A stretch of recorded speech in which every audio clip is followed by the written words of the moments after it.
start with Dahn Jon. I first learned this in Hapkido class in high school and continued learning more with Dahn Masters, Taekwondo, and any other number of classes that involve martial arts and or breathing. In this case, we're going to use it for healing. So if we can have the beautiful Jill. Say hi everyone, Jill. Hi everyone. Okay. All mine. Okay. Yes. So we're going to have Jill actually scooch towards the edge of the chair, because what they're finding in allopathic aspects or viewpoints is that when the muscles of the back are strong, some of the accessory muscles for breathing are actually found in the back, right along the spine, the paraspinal muscles. It actually helps to train for respiratory endurance. Yes. Okay, so what we're going to do is we're going to find Jill's Myungmun, or window, door of life. Thank you. Thanks, son. Or the door of life. It's enough to know right now that it's in the general area of L4, L5, between those two vertebrae. Here are her hips. We're going to go right in here. Okay? Just for purposes. Imagine that you remember Mr. Potato Head? Imagine you stick a nose, or Mrs. Potato Head in this case, you stick a nose right in the back of your spine. So right in here, okay, right in there. So what Jill is going to do is she's actually going to breathe in from this area and watch her abdomen expand. We can hardly see it expand, so breathe in deeply. There she's exhaling. Okay, she's going to breathe in. And you can see her abdomen expand and then contract. She's actually breathing in from this area and breathing out from that area. So that's one thing. That would be considered Dahn Jon Ho, or Dahn Jon breathing. Okay? Why? Because this is our Dahn Jon, one of the energy centers within our system. We can use that. Let's turn you towards the camera.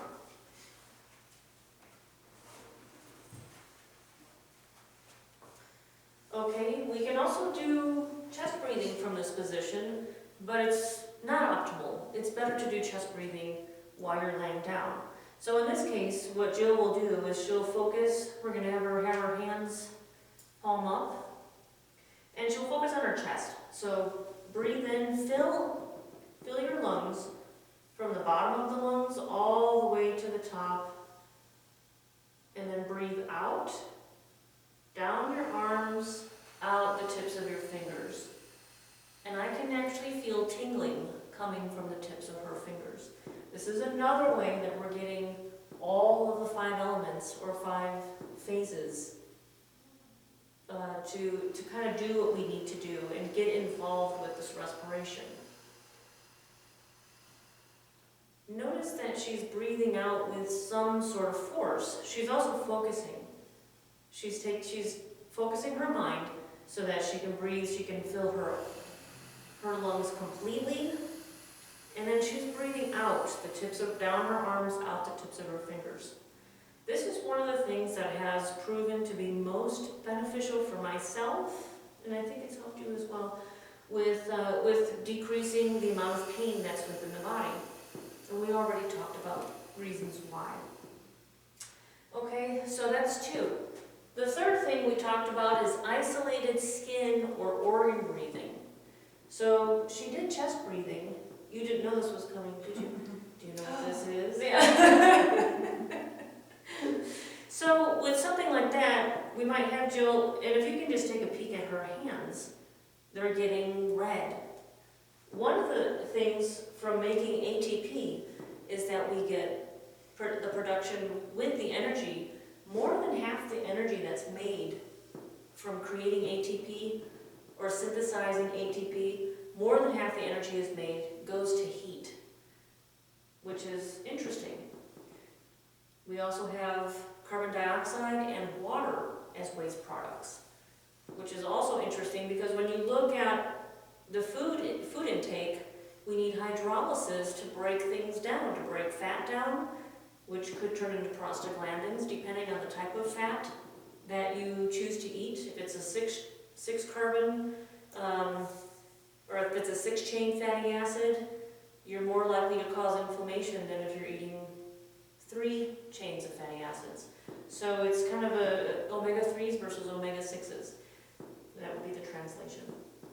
Okay, so one thing that we can do is we can have her put her hands on her liver region, just so she can find the butter, right? And we can do the same thing. She can breathe into that region and then out of that region. She doesn't have to have her hands there, but what happened to your hands as you put them there and you focused? They got hot. They got hot. Okay, so can we use our mind as a tool for increasing our energy? That's what we do with DreamWeaving technique when we do the aroma application. We make sure we have one eye on our lower Dahn Jon and one eye on the recipient, while still observing everything that's happening within the room with the partner that we're actually giving the treatment with to the recipient. So that's one thing that we do. So one of the things that we also propose, by doing this isolated skin or organ breathing, you don't have to have your hands there. She can still focus on her liver, and then liver region, she'll breathe in and out. And then what do you feel? She's probably tired of me asking that. Well, my hands continue to get hot. Okay. And my liver feels more open. My whole body is actually starting to tingle a little bit. And she's only taken a few breaths. So we're actually gonna take this farther. Another thing that we can do, and it's actually it's much more advanced, and this comes from Brain Respiration book by Dr. Lee, is he talks about brain respiration, but what he suggests is for you to imagine your brain in your Dahn Jon when you're doing Dahn Jon Ho or Dahn Jon breathing. So he suggests imagining that your brain is within your Dahn Jon and you fill your lower abdomen with air, expanding the brain as you visualize it inside your Dahn Jon, and then as you exhale out Myung-moon, you're actually contracting around the brain and helping to squeeze out the toxins, and then expand and contract. And you can actually feel, what do you feel after 2 breaths? She's never done this before. This is, I'm starting to sweat. Do you still love me? Yes. Yes, I do. Oh, good, okay. My headache is actually gone. In 2 breaths? Yeah. Okay, I didn't know Not she slight had. headache. Okay, well, this is a good thing. So you don't want to start out with too much, but you might want to look into Dr. Lee's book, Brain Respiration. Now, from a DreamWeaving perspective, we might do that very same thing with any part. Maybe it's your whole system, maybe it's a relationship, maybe it's actually, any particular organ within your system. So it's a useful tool. Okay. So we're going to pull out one of our yoga mats and show you these 3 things. We'll show you what it looks like as Jill is lying down. That way I can. Okay, are we all set? Are you ready for that? Yes. To relax? Okay.